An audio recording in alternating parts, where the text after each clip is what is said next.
नमस्कार मंडळी. तर आज मी तुम्हाला दाखवते नवीन मशीन घेतल्यापासून मी काय काय उपक्रम केलेले आहेत. तर नवीन मशीन घेतल्यानंतर सगळ्या गोष्टी चांगल्याच झालेल्या आहेत. सुरुवातीला तर मी ही बॅग शिवलेली आहे.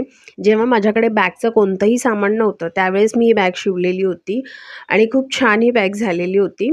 फक्त एवढंच की याला ॲडजस्टर वगैरे लावलं नव्हतं. आता सध्या ही माझी मुलगी ही बॅग वापरते तिच्या क्लासेससाठी.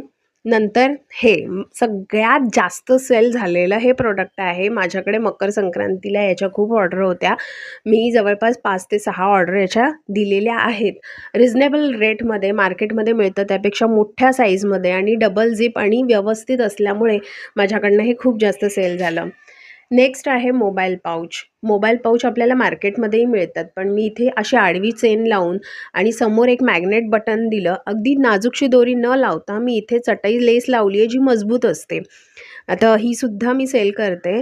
नेक्स्ट आहे लग्नकार्यामध्ये आपण रिटर्न गिफ्टसाठी देऊ शकतो असा हा ऑप्शन आहे. पोटली बॅग खूप छान आहे, सिंगल आणि खूप चांगल्या कपड्यामध्ये मी शिवलेली आहे ही.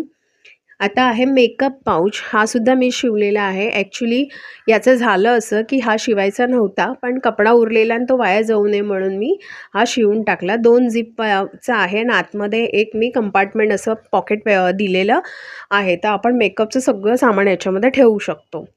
तर हीच ती बॅग आहे ज्याच्यातला कपडा उरलेला तर मी मेकअप पाऊच शिवला. अगदी 1 लिटरचं बॉटल आपण आरामात बसवू शकतो एवढं आहे. तुम्ही स्पेस बघू शकता. खाली बॉटमला मी किती ठेवला आहे. मागे बॅक साईडला मी एक छोटीशी झिप ठेवलेली आहे आणि याच्यामध्ये रबर शीट टाकलेली आहे, त्यामुळे अगदी लवचिक नाही आहे बॅग, एकदम व्यवस्थित स्टिफनेस आहे. नेक्स्ट येतं आहे आता सणावारांसाठी लागणारे हे कमळ आसन. कमळ आसन म्हणा किंवा कलश आसन म्हणा किंवा समई आसन म्हणा, आपण देव्हाऱ्यामध्ये सुद्धा देवांना मांडण्यासाठी किंवा सिंगल पूजा आपण जेव्हा करतो त्यावेळेस आपण हे